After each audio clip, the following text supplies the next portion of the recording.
I knew I had a greater purpose, and I knew that where I was, I had outgrown that space.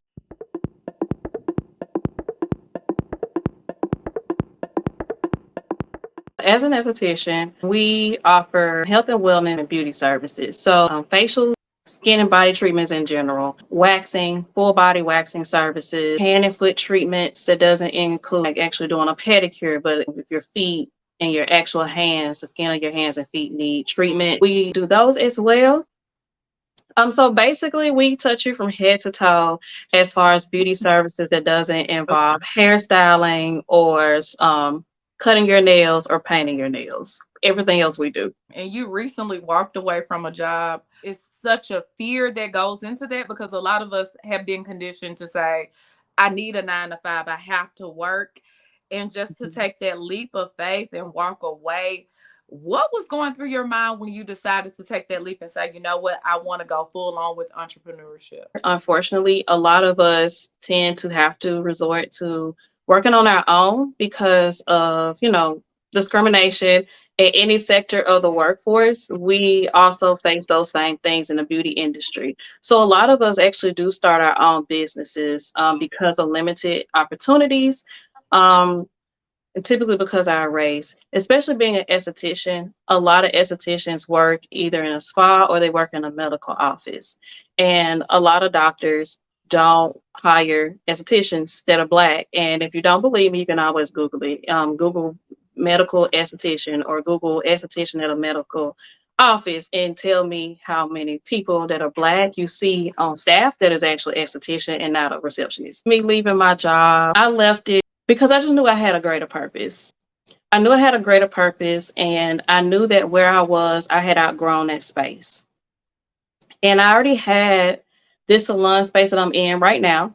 I've had this space since I think like the end of 2020, but no, I'm sorry, 2021. But I was teaching in the school all this time since February of 2021 when I moved back to Birmingham. I've been teaching since, and I never really had time to be in the treatment room. And graciously, I have a cousin. She owns this entire like suite space, and she wasn't charging me rent for real. And I miss being in the salon in the treatment room, educating my students, but I also wanted to practice my craft as well. Um, I saw how some of my students were, when they graduated, they're just hitting the ground running and doing their services. And I had to tell myself, just because some of these people aren't hiring me, they don't give me a phone call. It's okay. Don't worry about that. Don't harp on that because seeing that some of my students getting these jobs that look like what you will see on Google, I'm appreciative of that. But it also reminds me that just because some of those doctors aren't calling me or even bothering to give me a call or respond to an email, those students that I trained, they saw the value in that. And even though they may not know the face that educated them or care to know the face that educated them, that reminds me of my worth, of my value to know that I'm training these people to be in these spaces that I'm not allowed to be in. So with my business now, I'm taking a different approach, from all the different ups and downs, the trials and tribulations that I've experienced over time. Um, a big part of what I want to do is educate, and I had to change my mindset. So I went through a long path. This is a 10-year journey that I went down to get to this point now where I was like, it's my time to branch out again. What are some of the misconceptions? Because everybody, and no shade to anyone, but you get so many people saying, I want to be a business owner, I want to be an entrepreneur, I want to do this and I want to do that. What do you feel are some misconceptions about ownership? Ownership. So one of the biggest things is people say, I want to be my own boss. Um, you are your own boss, but I have a perception that there's no such thing as a boss necessarily. Like a boss isn't what a lot of people think. A lot of people think a boss is just the person who calls the shots, or the business owner. The business owner is the person who went to the licensing office for the city or the county or and county. and they decided that they were going to pay the money and stand in line with people who want the boat license and the marriage license. We all stand the same line for a license, but with that, that just means that you're the greatest liability. So a lot of people just think, oh, I can just make my own rules. I can do what I want. I don't have to answer to anybody. But the the reality of it is you have to answer to somebody because you have to have clientele to come in and pay you money and they have to trust you. So even though, yes, I report to work when I, discipline myself to say I'm coming to work. If I lay in my bed all day because that's what I decided to do as a boss, I'm not getting any clientele. I'm not giving myself the opportunity to be seen. Um, so you have to have like a very big hustle about yourself. You have to motivate yourself every day. You have to have a certain mindset that, yeah, there's some people who are arrogant that have their own businesses and they seem to be successful, but I can almost guarantee you that if they're not nice and they're arrogant in their ways, they're not happy. They might be making money, but they're a slave to the money. And I've seen a lot of people who are a slave to the money. That's all they have going for themselves is a way to make money. You're not a boss because you're a slave. So the aspect of freedom, your clients hire you. You work for your clients. If they decide not to come to you, they fired you. And they went and hired somebody else if they decided to go get their hair done, their nails done, their skin taken care of. They fired you. So yes, you're the business owner, you're the boss, but you just that just means that you got to pay taxes on that business versus being an employee. You don't pay taxes on the business. You just pay taxes as a service provider. A lot of people only see the outcomes, they don't see the groundwork.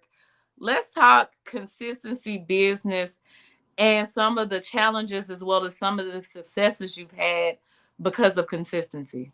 So when it comes to consistency as a business owner, you have to remember that your clients, even though you may not have any, your clients are still waiting on you. They're waiting for you to present yourself to them. So you have to stay consistent. Even when you feel like nobody's watching, somebody's probably watching.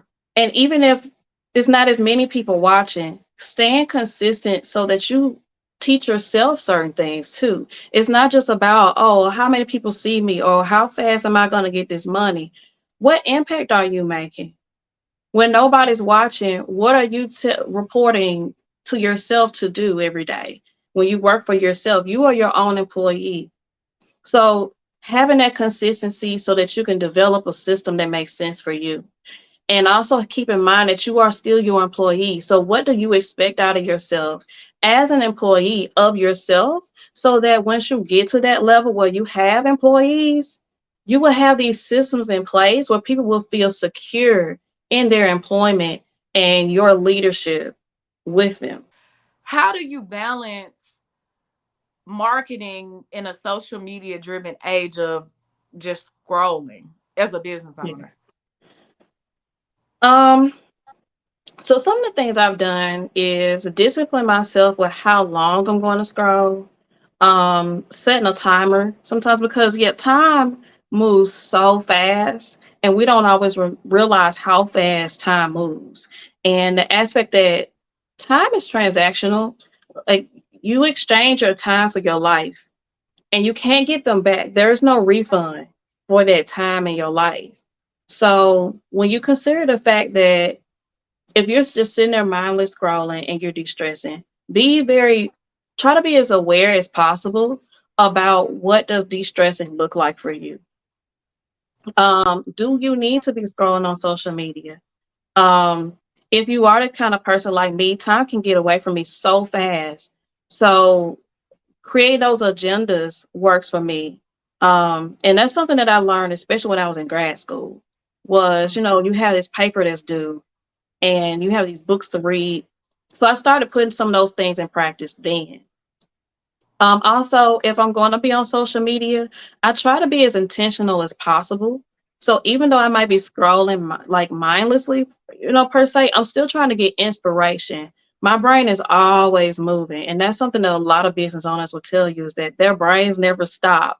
Sometimes we're like coming up with revisions to our business plans just by when we're driving our car, when we pass by an advertisement. So the same thing happens when I'm on social media sometimes. I may see like hear a really cute song that's trending, and I'll be like, oh, that'll be great for social media. Or seeing somebody who has a personality similar to mine on social media and getting inspiration from that because I do like to dance and I could be silly, but I am not the big. You won't find me doing a whole lot of TikTok dances once I do start getting more content out there. Um, Everything for me has a purpose. So I try to make sure that even in my downtime, there's a purpose for my downtime because self care is so vital when you have a business. You brought up a great point about slowing your mind down, and that kind of allows me to segue into asking questions about your business. So you have a skin wellness and beauty boutique. What are the benefits of booking an esthetician or booking yourself? So, the benefits of booking an esthetician. One of the things is on a medical level. Even though I'm not a medical professional, estheticians aren't licensed medical professionals, but we are often seen in those medical spaces. And wellness, health go hand in hand. So, with that being said, skin is an organ. It's the largest organ of the body, and it's the only external organ of the body. Most things that people want to beautify are actually accessories of the skin. You need skin for your hair to grow. You need skin for you to, for your nails to grow. Most people go to the doctor's offices due to something related to the skin, or the doctor's going to analyze your skin first. So that tells a lot about the importance of skin health. This is your armor. If this isn't taken care of, you're going to get an infection. If it's not taken care of internally, it's going to come out through the skin. You may have to get a limb cut off because your skin was degraded. So, your skin and taking care of it is going to help preserve your life. A lot of us estheticians, when we understand the importance of skin cancer, for instance, skin cancer is on the rise, and skin cancer is over breast cancer cases. So there are more people getting diagnosed with skin cancer than most other cancers in this country, at least. Um, so since we touch the skin, we're dealing with the skin all the time. We're able to track changes of your skin that can help save your life from skin cancer. Concerns about aging, we help with that. Concerns about even if you have diabetes, we can help prevent you having skin infections with having diabetes. We can help, catch you having like high cholesterol, like all kinds of diseases that you would experience internally. Your skin tells a lot about what's going on internally in your body. Um, Even when it comes to mental health, your skin can let us know if you're stressed out, if you're dehydrated, if you're not taking care of yourself, if you have bad hygiene, if you may have an STD, if you may have like a image disorder, like body dysmorphic disorder. We can help you with those kinds of things, even though we don't cure diseases. So if you look at like a doctor, you go to your doctor for your medicine, or a psychiatrist. If you have mental health issues, you go to your psychiatrist to get your diagnosis for your medicines. You go to your psychologist, who is your therapist, for your counseling services. And they're putting you on a plan and spending more time with you to help you with your mental health while your psychiatrist is giving you your medications. And that brings me to my last question before we wrap things up. So I know you are a licensed professional, and I know that you believe in the power of being certified. What, because we do live in an era where people can pick up information off of social media, YouTube, things like that. And we have a lot of self-taught people out there, and not knocking those people. But what are the benefits of going to a licensed certified professional versus going to someone who may have been self-taught? Well, um, it's just like you go to any other professional. Would you go to somebody who just watched a bunch of YouTube videos about heart health and go to them? Or would you go to a doctor who's taken extensive classes on how to dissect the heart, everything about your heart to keep you alive. Also, with licensure, we have more regulations over us. So even with that, we're regulated. So that means that from a consumer standpoint, your safety is at the forefront of our minds because if we don't do right with our license, we can get it taken away.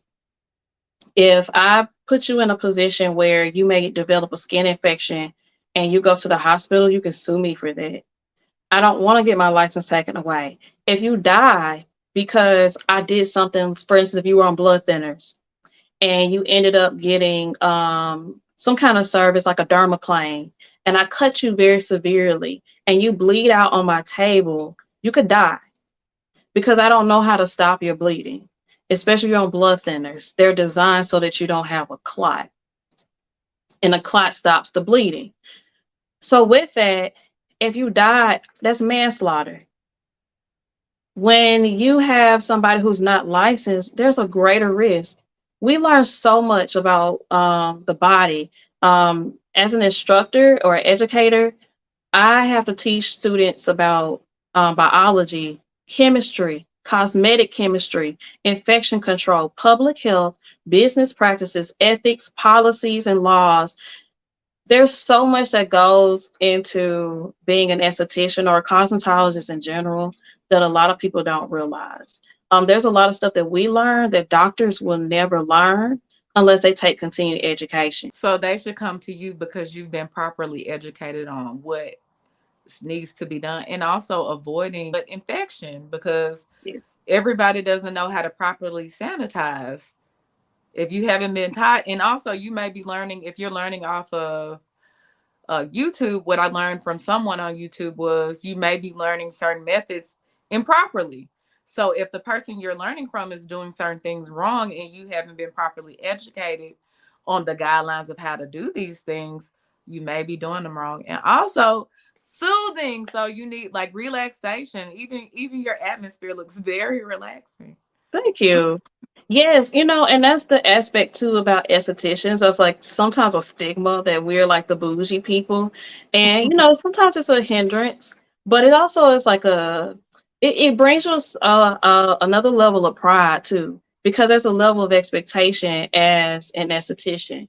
If somebody was to say, I'm going to my dermatologist, they think of this stuffy, sterile environment. But if somebody's like, I'm going to my esthetician for my chemical peel or for my dermaplane, same thing a dermatologist can do. And they're coming to me, they're thinking like a therapist. Sometimes since we are with you for so long, at least an hour sometimes with services, you're bearing your soul to us. So we learn a lot of holistic practices as well with mindfulness. Like I started taking Reiki classes, which deals with energy and transferring of energy and making sure that I'm right with myself. Even when I do massages on my clients or I just do a facial, making sure that my mind, my body, and my soul is right and making sure my focus is fully on you so that I don't transfer any negative thoughts or energy that I feel like I'm receiving into you. Even when I'm doing a service, if I feel like there's negative energy in your body, I try to make sure I clear myself so that I can receive your negative energy so that is in a sense like you're getting off my table feeling rejuvenated, you're feeling like refreshed, um, and not even knowing that I'm literally opening up myself spiritually to receive that negativity so that when you leave my place, I can clear that out because it's not my problem. Anyway, I don't know why you're feeling negative. So I take pride in that aspect too of just being very holistic in my ways. And that's why I teach my students. We're scientists first, we're therapists second, and we're beauty professionals. That's just what comes with the territory of science and art and therapy. Okay. And if somebody was looking to book you, where how would they reach you? So you can reach me on my website. It is www.incensed, so that's INCENSED,